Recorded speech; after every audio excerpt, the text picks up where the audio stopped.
যৌবনকালে সবচেয়ে বেশি বেঁচে থাকবো কি থেকে?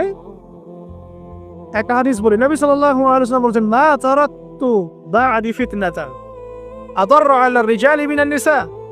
আমি আমার পরে, নবীজি বলছেন, আমি আমার পরে পুরুষদের জন্য নারীদের চেয়ে ভয়ঙ্কর কোনো ফিতনা রেখে যাই নাই। কেমন ফিতনা? আপনি একটু অনেস্টলি বলেন তো দেখি, যে আমরা যারা এ ধরনের অনলাইনে বা অফলাইনে এই ধরনের হারাম সম্পর্কের সাথে আছি, মন থেকে কি আপনি ফিল করেন যে আল্লাহ আপনার সাথে আছে? বলেন তো দেখি, অনেস্টলি বলেন। আপনি যখন নামাজ পড়ে বাসায় ফিরে যান, ফিরে যেতে যেতে যদি আপনার চোখে খারাপ কিছু পড়ে, আপনার মনের নূরটা নষ্ট হয়, আপনি বুঝতে পারেন না? বুঝতে পারেন না? যখন আপনি এরকম হারাম কোনো সম্পর্কে আছেন, নাউজুবিল্লাহ, আপনার মনটা যে শক্ত হয়ে গেছে, আপনি বুঝতে পারেন না?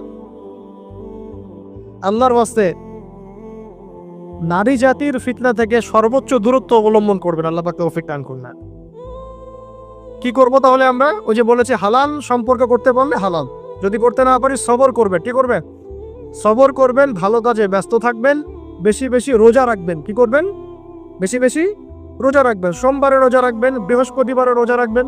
এভাবে আপনি আপনার জীবনটা গুছিয়ে নেন, আল্লাহ পাক প্রবৃত্তিকে নিয়ন্ত্রণ করার ক্ষমতা দিবেন ইনশাআল্লাহ।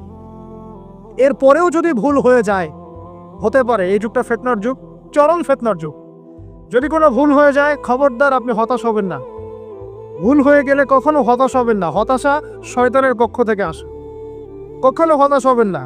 দেন অজু করে জায়নামাজে দাঁড়িয়ে 2 রাকাত নামাজ পড়ে আল্লাহকে বলবেন, আল্লাহ আমার ভুল হয়ে গেছে, আমাকে মাফ করে দাও। পারা যাবেন ইনশাআল্লাহ। জীবনে কখনো হতাশ হবেন না।